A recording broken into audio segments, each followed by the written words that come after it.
En los tiempos primitivos, las palabras aún eran signos mágicos, retratos de las cosas en las que vivía la esencia de ellas.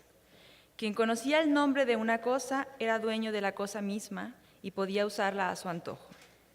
Los objetos eran mudables. La palabra mágica tenía mayor eficacia si se cantaba o se escribía y si iba acompañada de un acto mágico. El que empleaba la magia se apoderaba de un hombre o de un animal, de una nube o de una enfermedad, efectuando en la imagen un acto de sustitución. Se añadía a este acto un encantamiento verbal, imponía su voluntad a la creación con más seguridad aún. Walter Musch, Historia trágica de la literatura. Y pues para hablarnos de cómo esto se ha transformado a lo largo de los siglos y sus influencias, Víctor Manuel Mendiola nos presenta la conferencia titulada El legado de la literatura novohispana del siglo XVI sobre la literatura mexicana. Víctor Manuel Mendiola nació en la Ciudad de México en 1954.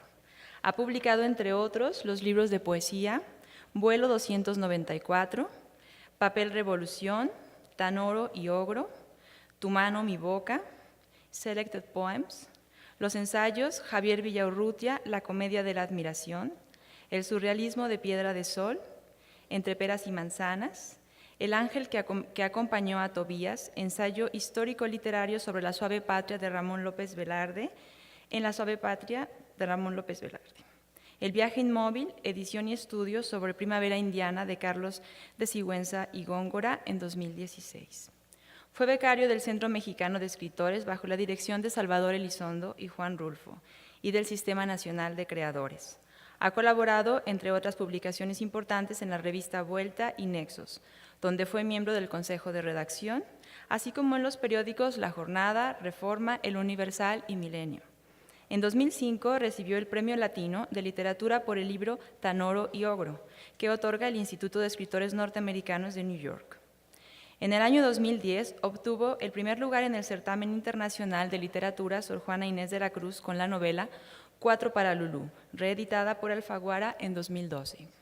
Desde hace más de 30 años es editor de El Tucán de Virginia, donde ha producido alrededor de 300 títulos, como Zona, de Guillaume Apollinaire, Un tiro de dados, de Stéphane Mallarmé, el poema Como una plegaria, de Carol Andolfi, los libros de la historia Voluntad e infortunio en la conquista de México, de Luis Barjau, y la Biblioteca del Soldado Bernard Díaz del Castillo, de Guillermo Turner, entre otros. En 2014 participó en el coloquio Octavio Paz del Colegio de México con el ensayo La visión de Octavio Paz de Primer Sueño y La suave patria, pinchar en hueso.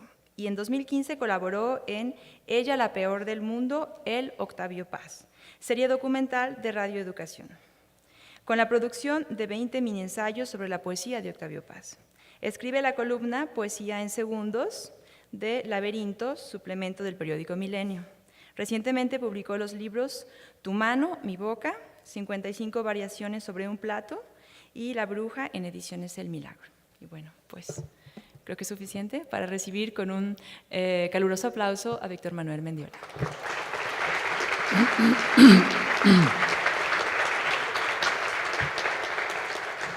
Agradezco a todas las instituciones la realización de este acto y mi presencia aquí, al gobierno, a la universidad, al Centro de Estudios Cervantinos, en particular a Onofre Sánchez Menchero.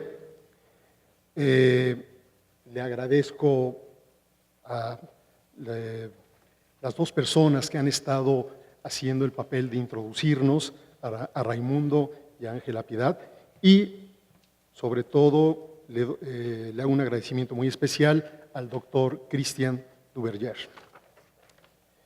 Las palabras que diré en unos momentos tratarán de reflexionar sobre el sentimiento que Bernardo de Balbuena llamó grandeza mexicana. Desde luego, mi intervención debe ser considerada como el acercamiento simple y llano de un lector y un escritor de México en la perspectiva de su propia tradición. El título de mi texto está ligeramente variado, entonces lo voy a decir. Pirámide, sacrificio y conquista. Intuiciones originales de la poesía mexicana. Mi texto está escrito a la memoria de un gran poeta y de un estudioso de la antigüedad mexicana, que es Rubén Bonifaz Nuño. A lo largo del siglo XX nos dimos cuenta de que lo que llamamos el mundo precolombino está muy cerca y al mismo tiempo muy lejos de nosotros. El mundo antiguo mexicano, como sucede también con el indígena contemporáneo, nos atrae y nos repele. No es posible dejar de verlo, de admirarlo, pero al mismo tiempo nos enceguece y se escurre entre los dedos.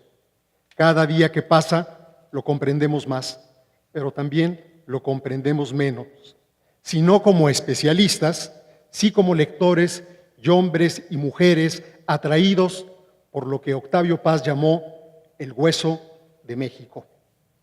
Este acercamiento, que es curiosidad o deseo de reintegrarnos a quién sabe qué origen, se nos vuelve extraño en la misma medida en que trastrabillamos al decir palabras como Cihuacó-Altonantzin, Macehuatli, Huitzilopochtli y muchas más. Y tratamos de reconstruir las piezas despedazadas de una escultura, de una pirámide, de un mito o simple y llanamente de hechos olvidados. Esta realidad representa una edad perdida que la tenemos todo el tiempo enfrente de nuestras narices como una red de cristal que nos estrangula y nos da forma. Para usar las palabras del poema Muerte sin fin de José Gorostiza, un eco de Primero Sueño de Sor Juana Inés de la Cruz. No hace falta rastrear las señales invisibles, las huellas están a la vista. Sin embargo, no las podemos tomar plenamente, ni leer sin interrupción, sin dejar de tartamudear frente a ellas. El mundo precolombino, así como el indígena contemporáneo, es nuestro próximo extraño, lo más íntimo y lo más ajeno de nuestra cultura. 2. Asimismo, en las diferentes crónicas, sobre todo en las cartas de relación de Hernán Cortés y en la historia verdadera de la conquista de la Nueva España de Bernal Díaz del Castillo, no podemos soslayar la constante emoción de azoro de los españoles recién llegados al descubrir las ciudades y sobre todo al ver desde lejos la urbe edificada en el lago. Y tampoco podemos ignorar la admiración de los caciques, entre otros, de Centla y Zempoala, al hablar de la Ciudad de México y su rey. Estas impresiones conviven con la codicia, la fidelidad, las traiciones, los resentimientos y otras muchas emociones más. Pero el asombro y el miedo alrededor de México Tenochtitlan y la sombra de Moctezuma son un telón de fondo que nunca desaparece. 3. El acto de subir nos altera. No importa si caminamos hacia el pico de una montaña o nos encaramamos en la rama de un árbol. Tampoco si nos elevamos por encima de las nubes en un avión o subimos un rascacielos. Y desde el mirador del penthouse o de la azotea vemos la ciudad. Incluso trepar una escalera nos encumbra y nos exalta. La escalera al cielo alza nuestro cuerpo y alza nuestra mente. La experiencia de ascenso nos puede hacer altivos y, en su defecto, altaneros. Recuerdo cuando subí por primera vez la pirámide del Sol de Teotihuacán, en una repetición de la mundología de Himno entre ruinas de Octavio Paz. Las escalinatas estrechas, el deslumbrante azul del sol y el mundo agrandándose y contrayéndose en la subida. Arriba, todo colocado en el centro inexplicable. Abajo, la realidad ilusoria. No es un azar que tanta gente visite las pirámides. Las crónicas de Cortés y de Bernal las llaman torres. Casi nadie entiende lo poco o lo mucho que se puede saber de ellas, pero todos sentimos que subir entraña un acto extraordinario. Y lo más raro, en ese sitio abrasador, vertiginoso, en ese lugar que parece dominado por los sentidos, surge tan fácil la sensación de pensar. En 1819, sentado en la pirámide de Cholula, el poeta cubano José María Heredia y Heredia, de viaje por México, vio caer la tarde y observó cómo la luna iluminaba el Iztaccíhuatl y el Popocatépetl. Allí reflexionó sobre el carácter perecedero de las cosas y soñó la agreste pompa de los reyes aztecas. Elevado en un estado de extrañeza y horror, Heredia observó y pensó en el silencio del llano que ante él se extendía. 4. Tanto en la poesía de los siglos XVI y XVII como en la poesía de los siglos XIX y XX, relacionadas con el pasado precortesiano y la conquista, nos percatamos que, independientemente del asunto particular de los textos, hay en todos ellos una sensibilidad compartida, el asombro. Y también nos percatamos de que esa percepción ya la habíamos advertido antes. ¿Dónde? Precisamente en lugares muy señalados de los grandes relatos sobre la conquista de México, es decir, en la relación de Cortés, en la historia de Bernal y en mucho menor medida, porque se leen menos o mucho menos, en la conquista de México de Francisco López de Gómara, en relación breve de la conquista de la Nueva España de Francisco de Aguilar y en crónica de la Nueva España de Francisco Cervantes de Salazar. Repasemos de un modo breve esta admiración original. Primera, de quienes vivieron la conquista o de quienes supieron de ella directamente por boca de los conquistadores. Hernán Cortés describió con precisión y pragmatismo su primera impresión de México Tenochtitlan. Una grandísima provincia muy rica llamada Culua, en la cual hay muy grandes ciudades y maravillosos edificios y de grandes tratos y riquezas, entre las cuales hay una más maravillosa y rica que todas, llamada Tenochtitlan, que está, por maravilloso arte, edificada sobre una grande laguna. Muchos años después, López de Gómara, historiador y confesor de Cortés, describe en un ágil compendio, gracias a las informaciones proporcionadas por otros soldados y por el propio capitán de la conquista, el desconcierto y miedo del ejército castellano ante la vista de la antigua Ciudad de México. Desde aquel puerto se descubría tierra de México y la laguna con sus pueblos alrededor, que es la mejor vista del mundo. Tanto Cortés se alegró de verla, cuanto temieron algunos de sus compañeros, y hasta hubo entre ellos diversos pareceres si llegarían allá o no. Y dieron muestra de motín, pero él, con prudencia y disimulo, los deshizo. Y con esfuerzos, esperanza y buenas palabras que les dio, y con ver que era el primero en los trabajos y peligros, temieron menos lo que imaginaban.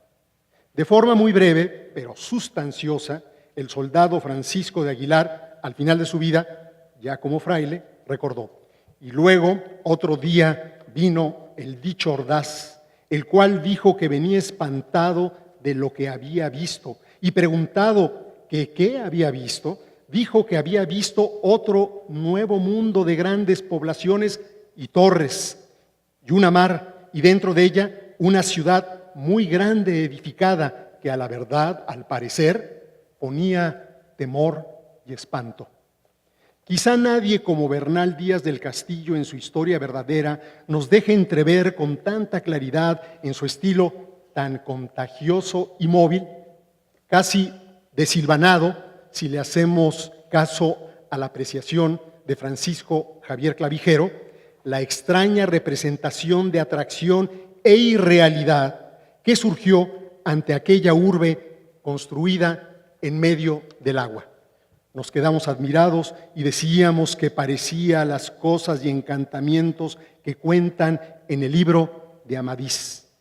por las grandes torres y cués y edificios que tenían dentro en el agua, y todas de cal y canto, y aún algunos de nuestros soldados decían que si aquello que veían si era entre sueños.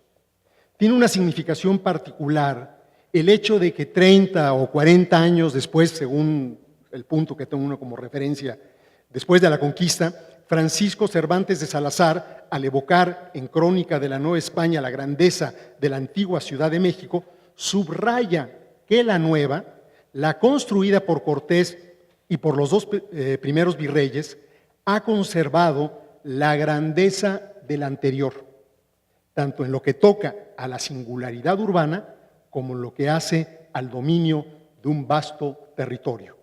A finales del siglo XVI, varias composiciones literarias bajo la influencia de la relación de López de Gómara, el texto sobre la conquista que se leía en esos años, y en correspondencia con otros poemas épicos de ese periodo y anteriores, como la Araucana de Alonso de Ercilla y las Lusíadas de Luis de Camoes, poemas ligados evidentemente con Orlando Furioso de Ludovico Ariosto y Jerusalén Liberada de Torcuato Tasso, y en el pasado más lejano con la Teseida de Giovanni Boccaccio, no solo por el tema épico, sino por estar escritos en octavas reales.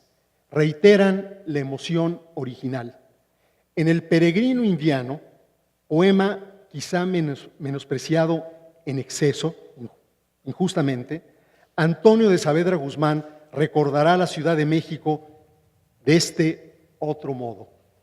Está todo el lugar y su edificio fundado sobre el agua en buena traza, y atraviesan acequias al servicio de la ciudad hasta la misma plaza. No hay cosas más compuestas ni con vicio, antes no solo ocupa ni embaraza, mas quedan tales calles y anchurosas que son, Sacro Señor, maravillosas. Gabriel Lobo Lazo de la Vega nos ofrece en una construcción literaria totalmente híbrida, donde la mitología mexicana se disfraza de deidades grecolatinas y cristianas, una imagen en la cual la grandeza de la Ciudad de México adquiere tintes oscuros y fantásticos. En su larguísimo y no acabado poema Mexicana, publicado en 1594, segunda versión del Cortés Valeroso y encargo de Martín Cortés, el nieto del conquistador, Lazo de la Vega crea el siguiente cuadro. De súbito las luces se murieron que estaban en los templos encendidas. Las ofrendas de suyo se cayeron, aunque en escarpias gruesas suspendidas. De día, 1000 nocturnas aves vieron graznar en varias partes esparcidas. De noche, en la ciudad, fieras hallaron y bestias que la lengua humana hablaron.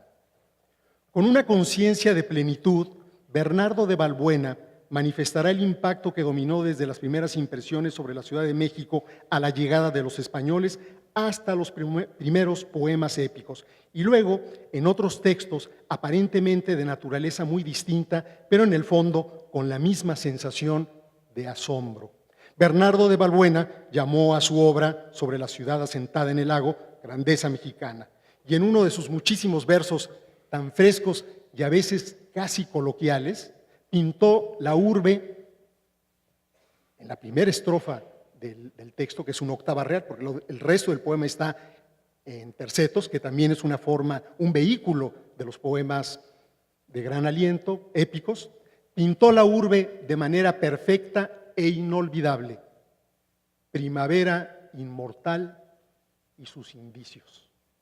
De esta forma, podemos ver cómo las distintas visiones sobre la ciudad asentada en el lago crean una simetría. No obstante que la grandeza de la ciudad de antes ha desaparecido, la nueva ciudad, por una coincidencia, valga la contradicción, necesaria, ha conservado el esplendor de la antigua, la dignidad, la grandísima provincia muy rica, el otro mundo nuevo que ponía temor y espanto, las cosas y encantamientos, la primavera inmortal. Dentro de este orden de ideas, es necesario mencionar el poema de Francisco de Terrazas, Nuevo Mundo y Conquista. Este texto, que aunque carece de una descripción directa de la Ciudad de México, porque el poema está inacabado, es portador, como las otras composiciones mencionadas, de la misma sensibilidad. En las estancias del Nuevo Mundo podemos seguirle emoción y desconcierto y pasmo ante la nueva realidad, es decir, ante las pirámides, las oblaciones y la fama de la Ciudad de México entre los pueblos indígenas de aquella época. La transformación de la vieja ciudad en la nueva implica una operación compleja donde por un lado hay una persistencia de la expresión de enormidad, pero al mismo tiempo hay un cambio en el sentimiento. En los poemas épicos de finales del siglo XVI, pero sobre todo en los poemas de mayor aliento del siglo XVII, la Ciudad de México, al ser rescatada del culto a los ídolos y del sacrificio de las manos de Tezcatlipoca o Huitzilopochtli o Plutón, va a adquirir mayor esplendor y será considerada como una ciudad elegida. Por supuesto, podemos encontrar un enorme cuerpo de poemas de una naturaleza muy distinta y común. Poemas líricos de amor o de piedad o pesadillas angustiantes, como en el conocido poema de Terrazas, Soñé que de una peña me arrojaba. Estas piezas están en flores de varia invención. Yo no me voy a referir a esos textos, porque en esos textos el tema, aunque uno puede rastrear, digamos, el mundo antiguo mexicano, está de una manera, yo diría, habría que discutirlo, muy tenue. 5. Como ya dijimos anteriormente, la emoción de las crónicas, que después pasa a los poemas, es un efecto de admiración, pero no es solo la sorpresa ante el carácter insólito de la nueva realidad, sino también actos de repudio y desasosiego. Tanto en las composiciones históricas como en las literarias observamos distintas clases de experiencia en torno a las pirámides. Ora simplemente para verlas y escalarlas, ora para observar los ídolos, ora para abominar de ellos y el ritual sangriento.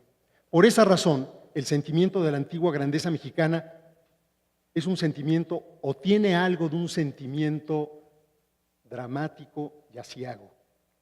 Hay dos escenas que tienen un relieve muy grande.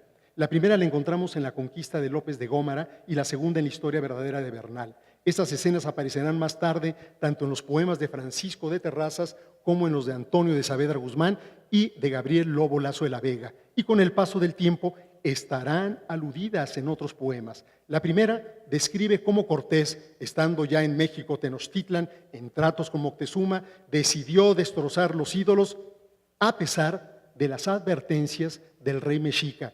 Este desplante representa el momento culminante de las explosiones de miedo y furia y de los derribamientos anteriores.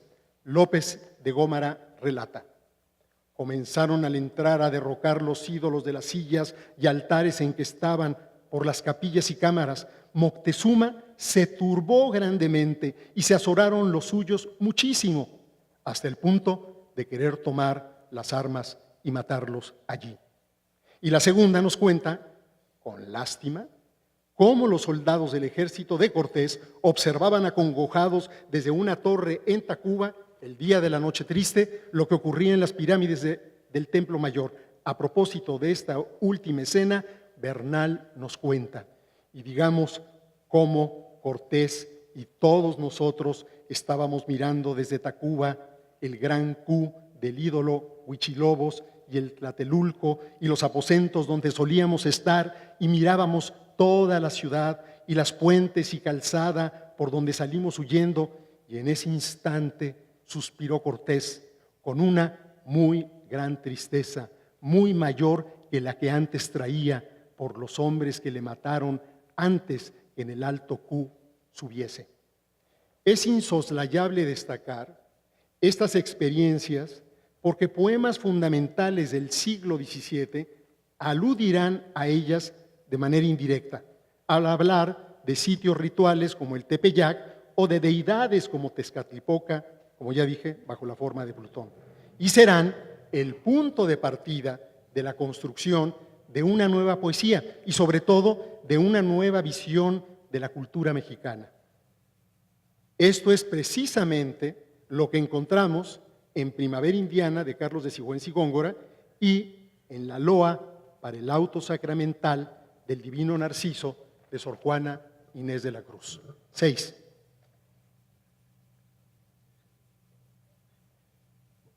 Aunque el texto del capitán Luis Ángel de Betancourt, probablemente publicado en 1632, Historia de la milagrosa imagen de Nuestra Señora de los Remedios, una de las 4 vírgenes del Valle de México, es un poema imperfecto, igual que los poemas de finales del siglo XVI, tiene un atractivo especial. En él volvemos a ver las narraciones mencionadas y cómo se estaba fraguando el culto a las vírgenes del Valle de México y en particular podemos vislumbrar a la Virgen triunfante, a la Virgen de Guadalupe. En este texto, Betancourt se concentra en el sitio donde toma residencia la Virgen de los Remedios, ni más ni menos Tacuba, el lugar donde Cortés se había refugiado después de contemplar en la noche triste las pirámides del Templo Mayor y Tlatelolco. Pero en una sección final y secundaria también describe la ermita y el culto a la Virgen de Guadalupe. El poema del capitán Betancourt es uno de los antecedentes de la cadena de grandes poemas sobre la Virgen del Tepeyac y posee la cualidad literaria de que está animado por una acción dramática de carácter histórico. En él podemos observar con toda claridad cómo el culto a las vírgenes está íntimamente entrelazado con el asedio a México Tenochtitlan y con el combate espiritual a las creencias, es decir, con la destrucción y derrumbamiento de los ídolos y el repudio de la forma particular de la comunión de los antiguos mexicanos, tal como lo comprendió Carlos de Sigüenza y Góngora. Las escenas que en Betancourt surgen desplegadas, aunque sintéticamente, en Sigüenza y en los otros poetas creadores de poemas guadalupanos, tendrán una forma rápida y alusiva, aunque sensible e inevitable. En 1680, Sigüenza y Góngora reedita Primavera Indiana. Escribió el texto original en 1662, cuando tenía 17 años, y lo publicó por primera vez en 1668, después de su expulsión como novicio de la Compañía de Jesús. Esta composición está precedida por el poema guadalupano de Ambrosio de Solís Aguirre, que también narra la aparición de la Virgen.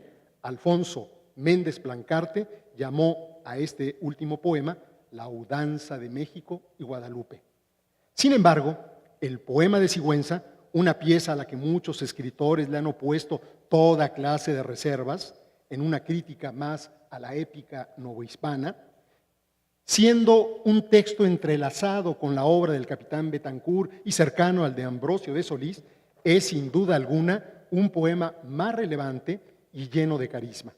La razón fundamental de la originalidad del poema de Sigüenza radica en el hecho de que fue escrito no solo bajo la creciente ascendencia en el Valle de México de la Virgen de Guadalupe, sino en contacto directo con los evangelistas guadalupanos, es decir, en una relación más o menos inmediata, en una primera fase, con el padre Miguel Sánchez y con el capellán Luis Lazo de la Vega, y en una segunda fase con el presbítero Luis Becerra Tanco. Ocupó la cátedra de cuando este muere, y el padre Francisco de Florencia.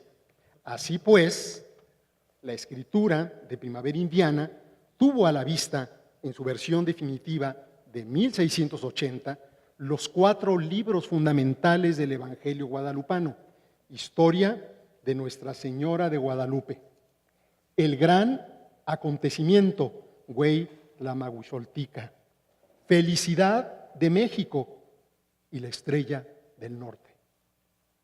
Tan es decisiva la escritura de Primavera Indiana que Ernesto de la Torre Villar y Ramiro Navarro de Anda la incluyeron en su monumental libro Testimonios Históricos Guadalupanos, publicado por el Fondo de Cultura Económica. En esta obra solo hay 2 composiciones poéticas: un anónimo del siglo XVI, conocido como el Pregón de Atabal, y la pieza de Sigüenza.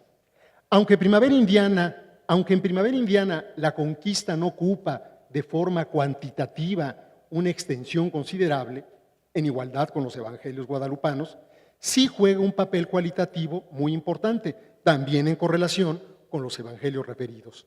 Desde el principio del poema. Al iniciar el texto, las estrofas 16 y 17 aluden al culto idolátrico en el cerro del Tepeyac. Las estrofas 22, 23 y 24 se refieren a la conquista y a la bravura de Cortés.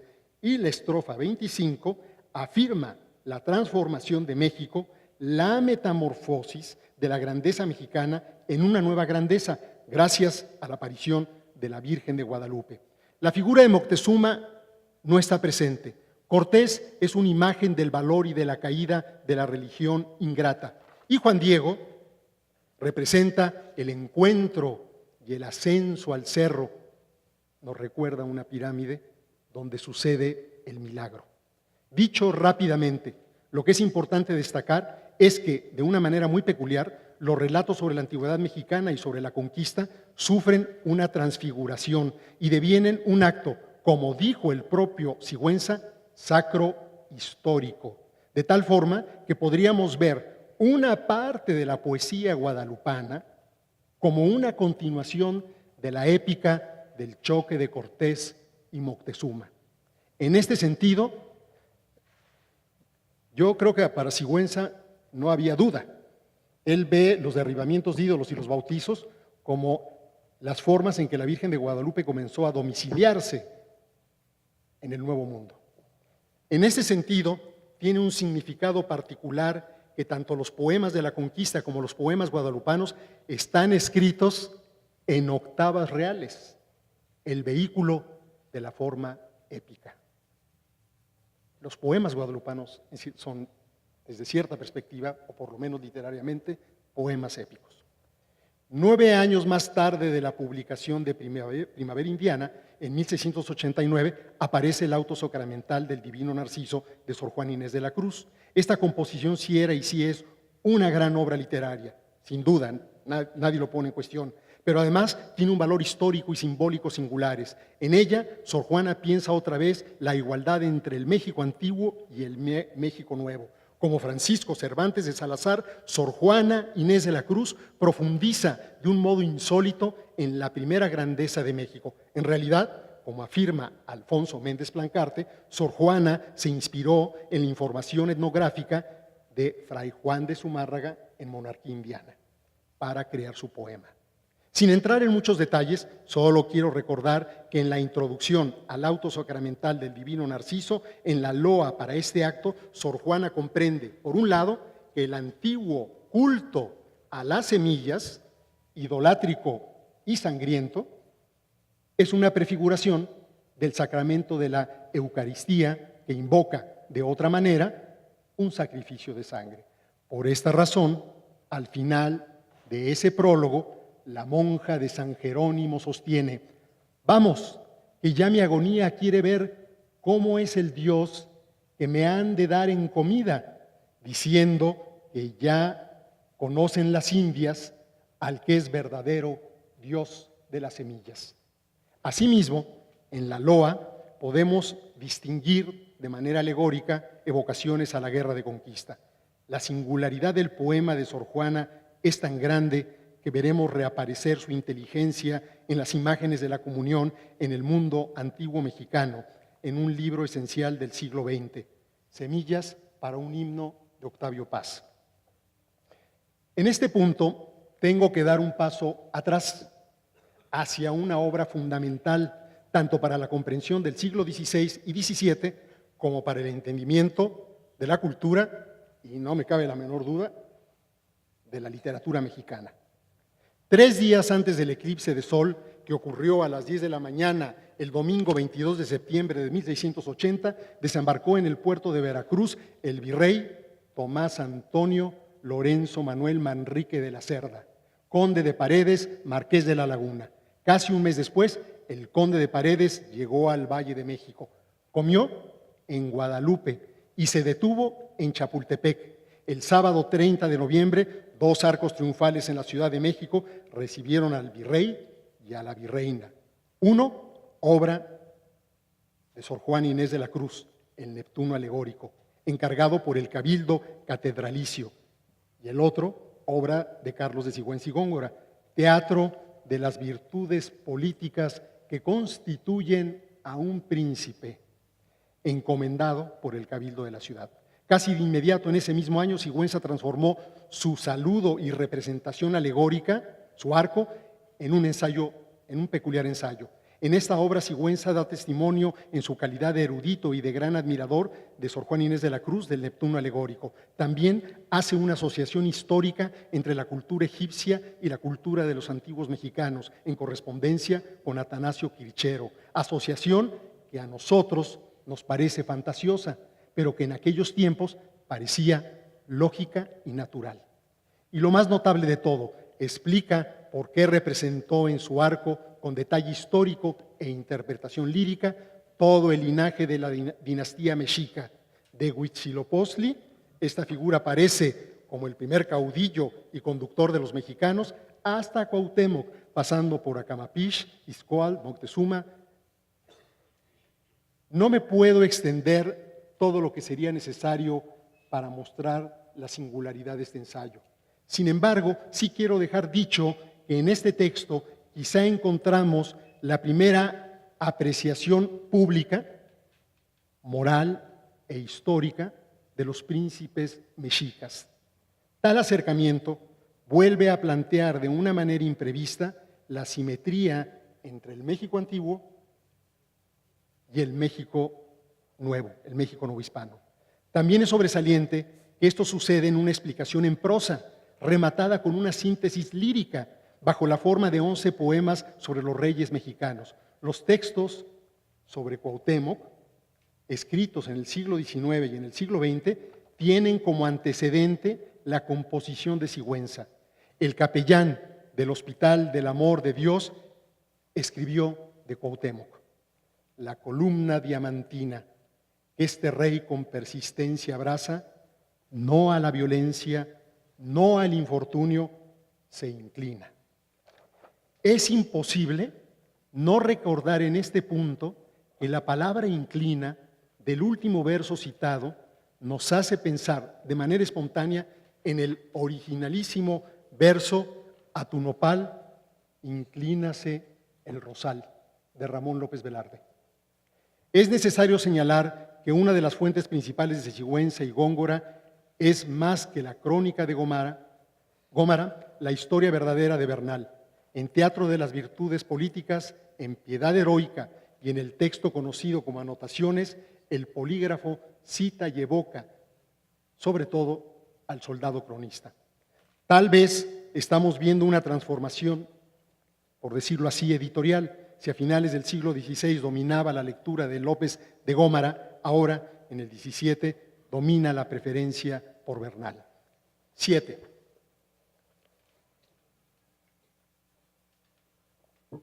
Una parte de la poesía del siglo XIX retomará el mundo antiguo mexicano en sus variantes fundamentales, pero cambiará los acentos del lugar, bajo el efecto de las ideas ilustradas y de la independencia. En primera instancia, desplaza la figura de Cortés y coloca en el centro de la épica a Moctezuma y a Cuauhtémoc. En segunda instancia, toca esporádicamente, pero de manera muy significativa, el acto del sacrificio. Y por último, hay una alusión constante tanto a las pirámides como a la experiencia de entrar en contacto con ellas y subirlas. Ignacio Rodríguez Galván escribió 2 poemas largos en una oposición maniquea: Profecía de Huatímoc y La visión de Moctezuma. En la primera pieza, un poco a la manera de las ceremonias espiritistas de moda desde finales del siglo XVIII hasta principios del siglo XX, Cuauhtémoc es una sombra que nos habla triste, quejumbrosamente desde el más allá. Rubén Darío usó el mismo recurso con el soldado romano Rufo Galo. En cambio, en la segunda pieza, Moctezuma es el rey infame, banal y traicionero que gobernaba México Tenochtitlan. Estas dos obras de Rodríguez Galván, aparte de su relativa significación literaria, tienen interés porque nos muestran la manera como intelectuales y escritores de la primera parte del siglo XIX mexicano consideraron a los protagonistas de la conquista. Cuauhtémoc como el héroe, Moctezuma como el malvado. En el mismo sentido, José María Bustillos, en La Gruta de Sicalco, se aproximará a la figura de Moctezuma. Muy probablemente en el caso de Rodríguez Galván, la fuente del siglo XVI provenga sobre todo de la lectura de Bernal Díaz del Castillo, aunque también es posible que haya tenido a la mano la de López de Gómara y otras. En la librería de su tío, la librería Galván, una de las mejores de los años posteriores a la independencia y todavía famosa por los calendarios con fantasiosas ilustraciones mexicanas, Rodríguez Galván tuvo al alcance de su mano muchos textos fundamentales. Por otro lado, José Joaquín Pesado, con la ayuda de Faustino Galicia Chimalpopoca, quien podía leer en náhuatl y tradujo varios cantares mexicanos, escribió una relación de poemas antiguos, entre ellos un texto singular sobre el sacrificio, ni más ni menos que La princesa de Culhuacán. El poema es la narración de uno de los capítulos fundamentales de la creación del Imperio Mexica. En esta pieza encontramos de un modo impreciso y, si ustedes quieren, suavizado, el culto al dios Xipe. Esto está íntimamente entrelazado con dos conferencias que escuchamos en los días anteriores. Una de ellas del maestro Luis Barjaos. En lo que toca a las pirámides, hay tres textos relevantes. Uxmal, de Justo Sierra, el hermoso poema En las ruinas de Mitla, de Juan de Dios Pesa, y el que ya mencioné al principio, la pieza lírica del cubano Heredia, en el Teocalli de Cholula. En los tres poemas, otra vez, el ascenso, las torres. En este contexto, la imagen de Cortés representa no solo el villano del relato, sino en muchos casos un personaje sustraído, desaparecido, inexistente en la nueva épica, como decían en el siglo XVII, un borrón. Sin embargo, tal vez valga la pena señalar que Manuel Carpio, en el primer romanticismo mexicano, escribió un soneto donde Cortés es visto de una manera más compleja. En este texto el conquistador no es, de un modo simple, un hombre despiadado. En Carpio, el conquistador enfermo sueña las batallas principales y sobre todo contempla en una visión trágica la destrucción de México Tenochtitlan. En La sombra de Cuauhtémoc, Juan de Dios Pesa también hará un retrato distinto y solitario, muy hermoso, del capitán español. Cabalga en un bosque y enfrenta en un golpe de conciencia el recuerdo de los reyes mexicas. Todo sucede antes del amanecer y él despierta de este golpe de conciencia cuando aparece la primera luz, el sol.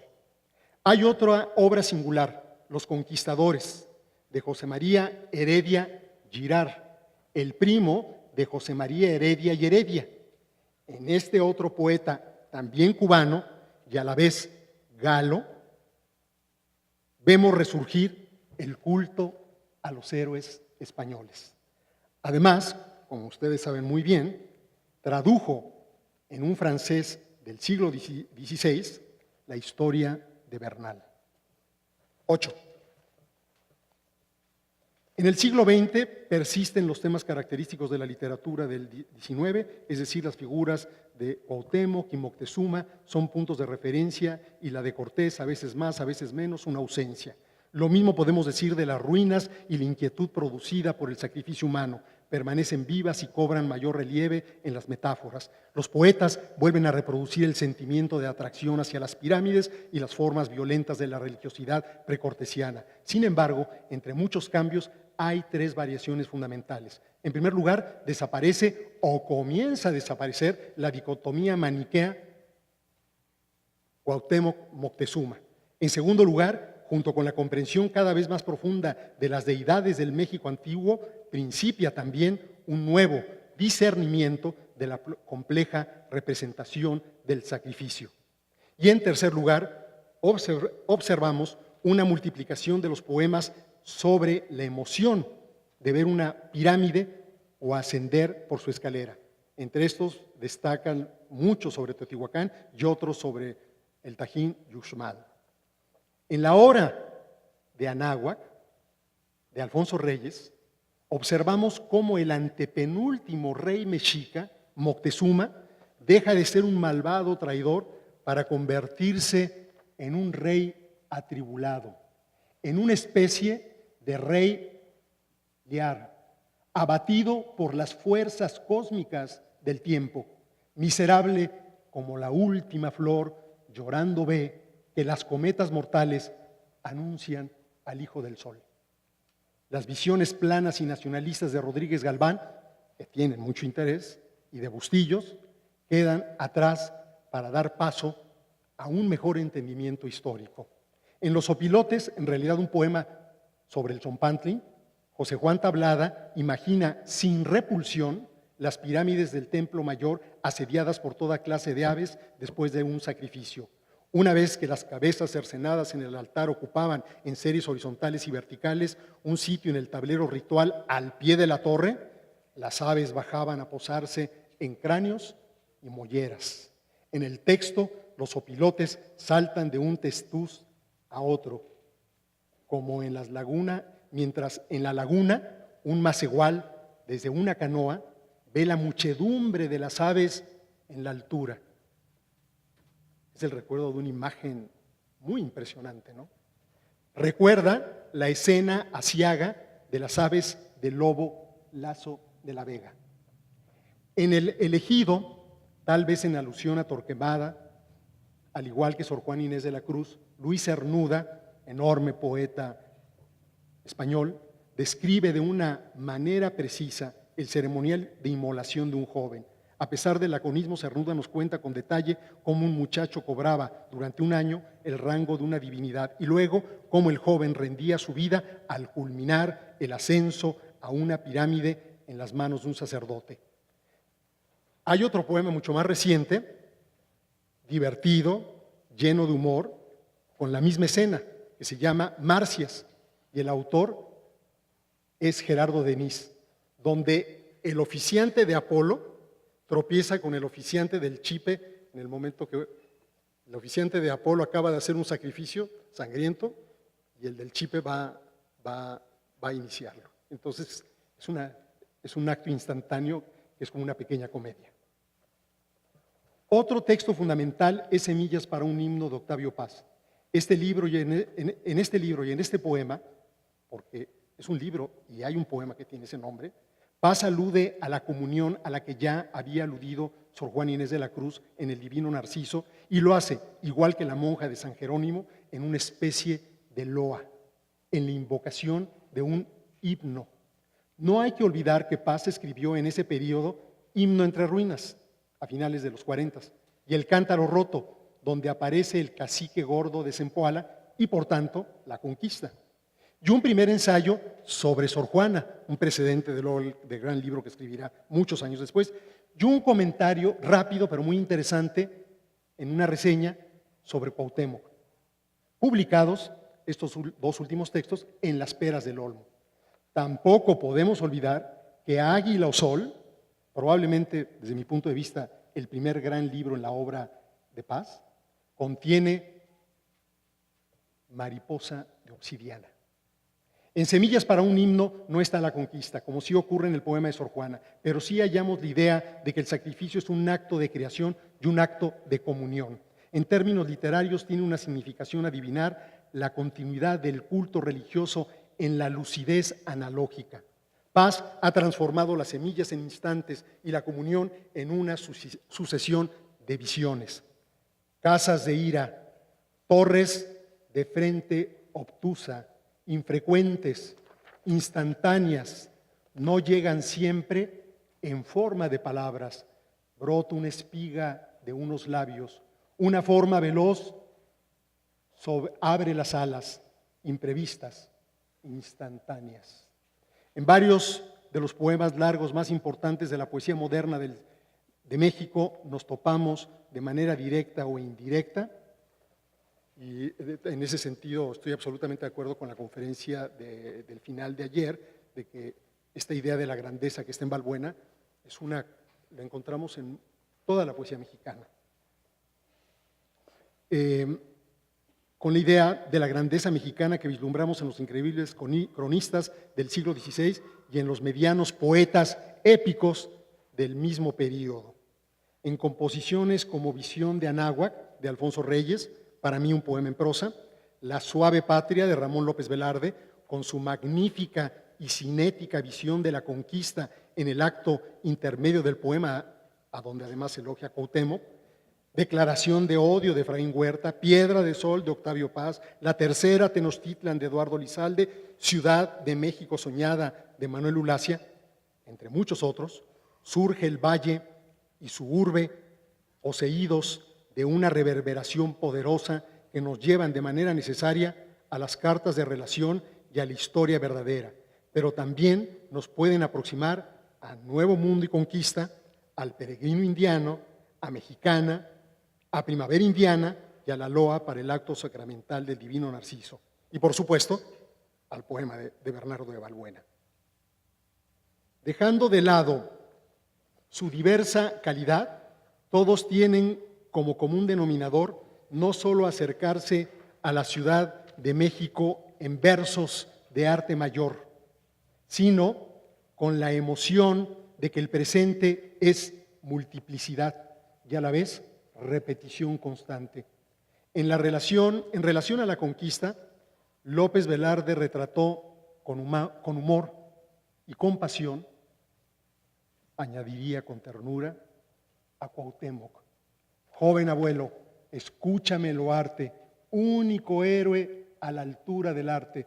Imagínense, está en el momento de 1921, cuando los héroes de la revolución están en su apogeo y además el principal héroe tiene todo el poder. Él dice en su poema largo que el único héroe de México es Cuauhtémoc. Yo sostengo que el poema La suave patria es un poema suave, pero lleno de un poder crítico que no ha sido comprendido cabalmente. Joven abuelo, escúchame lo arte, único héroe a la altura del arte. Anacrónicamente, absurdamente, a tu nopal inclinas el rosal. No como a César, el rubor patricio te cubre el rostro en medio del suplicio. Tu cabeza desnuda se nos queda hemisféricamente de moneda, moneda espiritual en que se fragua todo lo que sufriste, la piragua prisionera, el azoro de tus crías, el sollozar de tus mitologías, la malinche, los ídolos sanado y por encima haberte desatado del pecho curvo de la emperatriz como del pecho de una codorniz. Voy a comenzar de nuevo y hacer una enumeración sintética. En el siglo XVI dominó la lectura de López de Gómara en las referencias de los poemas épicos sobre la conquista, como observamos en Saavedra Guzmán y en Lazo de la Vega, o por lo menos podemos pensar eso. En cambio, en el siglo XVII tal vez predominó la preferencia de la lectura de Bernal y el conocimiento de las cartas de Cortés, como vemos en Sigüenza. 2. El sacrificio, no obstante el vislumbre de Sor Juana Inés de la Cruz, solo comenzó a comprenderse cabalmente en el siglo XX. 3. Los poemas guadalupanos del siglo XVII son, de alguna forma, una continuación de la épica, de las crónicas y de los poemas del XVI. 4. El maniqueísmo de la poesía romántica del siglo XIX ha sido superado por una visión mucho más comprensiva del drama trágico de Moctezuma en una parte, por lo menos, de la poesía moderna, y yo creo que ahora en la historia, ¿no? Han salido muchos textos donde hay otra visión de Moctezuma. 5. En el siglo XX, a partir de las traducciones del padre Ángel María Garibay y de las aportaciones esenciales de Miguel León Portilla y de José Luis Martínez, hay una proliferación de poemas con tema precolombino. Muchos poemas sobre Quetzalcóatl, muchos poemas sobre Nezahualcóyotl. Verónica Volkov, por ejemplo, tiene un poema magnífico sobre Nezahualcóyotl. Sin embargo, podemos apreciar una influencia significativa de las crónicas y de manera indirecta pero creciente de los poemas del siglo XVI. En este aspecto, me parece que es muy importante la influencia que está jugando el gran libro de José Luis Martínez, Hernán Cortés. 6. A pesar del tiempo transcurrido, el asombro y el temor originales que despertaron la antigua Ciudad de México y las torres, a diferencia de otros sentimientos, han sobrevivido y cobrado forma en muchísimos poemas, y no pocas veces en grandes composiciones, como es el caso de La Suave Patria, El Tajín y Piedra de Sol. Antes de terminar, quiero decir que debía haber mencionado en mi texto a Luis de Zapata, a Juan de la Cueva, a Eugenio Salazar. No lo hice porque el texto se hacía muy grande, ¿no? Y que también en el recuento que estoy haciendo de los poemas modernos, no mencioné, o sea, hay dos vacíos, hay varios, pero hay dos vacíos, ustedes habrán notado, enormes. Uno es Pellicer y otro es el propio Bonifaz, que han contribuido de manera fundamental al conocimiento del mundo antiguo mexicano. Termino. Gracias a los pueblos indígenas y gracias a los historiadores, así como gracias a la inquietud, búsqueda y creación de los poetas, el mundo remoto del pasado mexicano nos despierta una sensación de estar cada día más cerca. Sin embargo, contradictoriamente, y como diría López Velarde, anacrónicamente, absurdamente, esa realidad nunca deja de alejarse. Me pregunto si esta proximidad, lejanía, no es lo que define en muy buena medida nuestra cultura. Gracias.